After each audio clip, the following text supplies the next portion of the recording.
What's going on, everybody? Welcome back to the RC News. This is the 13th episode of the RC News, and in this episode I've got a mishmash of things. So let's get into it. Team Associated has come out with a drift gyro, the factory team CS1. Looks like it's about $55.99 retail American. Pretty good price point. The Rev X and the Yokomo V4 and the Futabas are 100 plus. So yeah, we'll see how good this thing works. Drift gyros, how much resolution they have and how smooth they are in conjunction with your servo. Extremely important with drifting. You can't just throw any old gyro in there. You will notice a huge difference depending on what gyro you run. So we'll see how well they've done with this. Pretty cool though. Looks like Horizon has the Arrma Vorteks up for pre-order on their website. This is a 3S brushless 4x4 stadium truck. It's one of those semi-indestructible bashers that you can buy if it's your first RC. Definitely good to start here. Arma makes super high quality stuff that is always extremely durable. So yeah, you want to take something to the skate park or the BMX track, or just launch it to the sky. This is your one.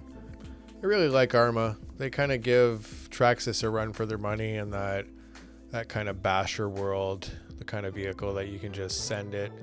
So yeah, it's definitely super durable, hard to break them. Parts availability is super wide, and they're kind of worth upgrading too if you want. So yeah, check these guys out. Check out some of their other vehicles. Arma's super popular, but if you're just getting into RC, this is definitely a good place to start. Looks like we've got a Jeep from TWWs. Licensed? Probably not. The VTG 80 RTR. That grill's interesting. Kind of looks like the cartridge from a heater of a home furnace. Sorta. Anyway, pretty interesting kit. Looks like it's around 300 bucks RTR.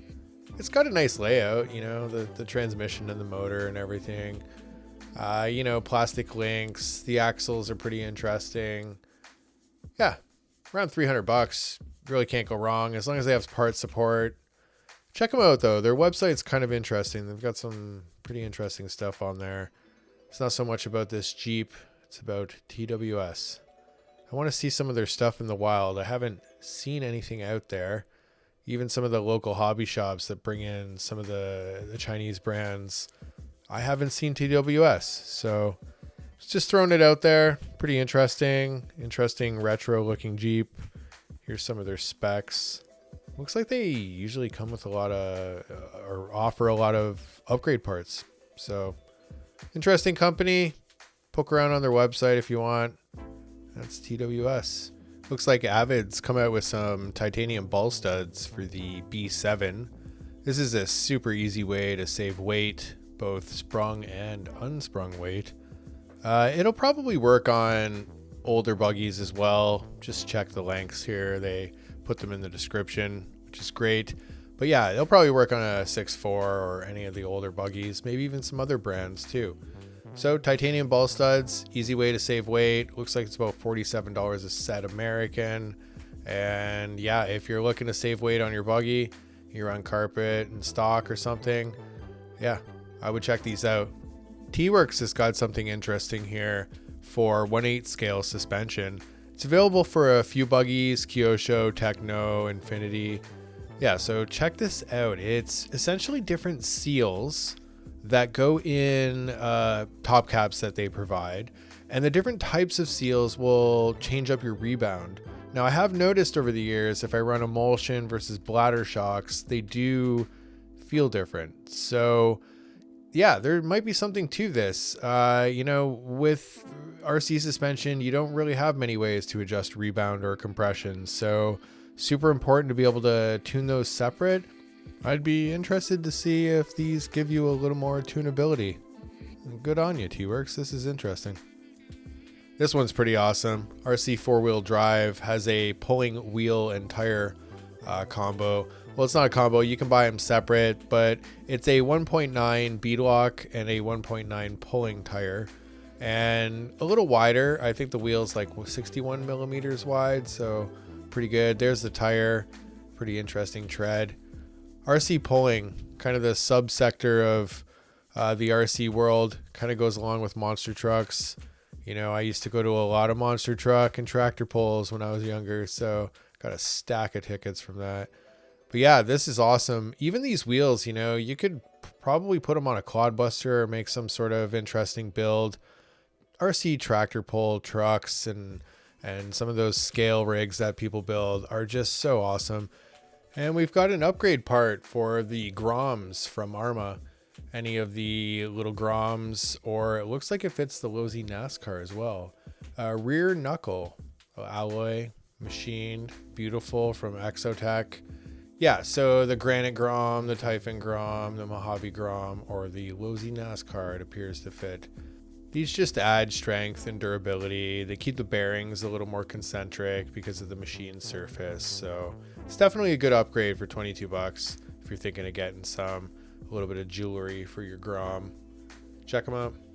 Team Corally's come out with a Kagama 4 RTR. This is a potential 4S basher that, look at that giant wheelie bar.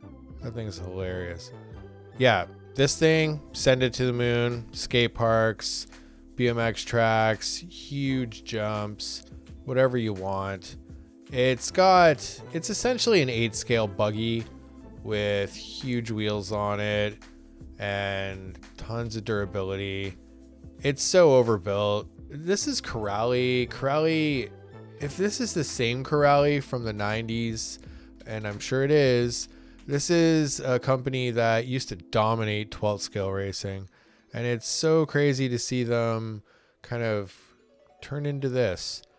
I wonder what happened to the whole 12th scale side of things. Now they just make bashers, and I think they've made an attempt at racing 8th scale in Europe. So pretty interesting. I wouldn't mind laying my hands on them. I see them around here a little bit, so I'm going to definitely try to check one out soon. Go check one out. Huge power plant in this thing. Potential to 80 kilometers an hour. That's pretty badass. So yeah, check out Corally. Poke around on their website. They've definitely got a long history. I'm curious to see if we see more of them in North America. That would be kind of nice. Another alternative to Traxxas. And yeah, just something different. Well, that's it for this week's RC News. Thanks for stopping by. I really appreciate it. If you like my content, please subscribe and all that good stuff. Just trying to grow the channel, and I really appreciate it. This here is Incinerator Rock, Long Beach, Tofino, BC. Pretty rad place. Super Long Beach. It's not just a clever name.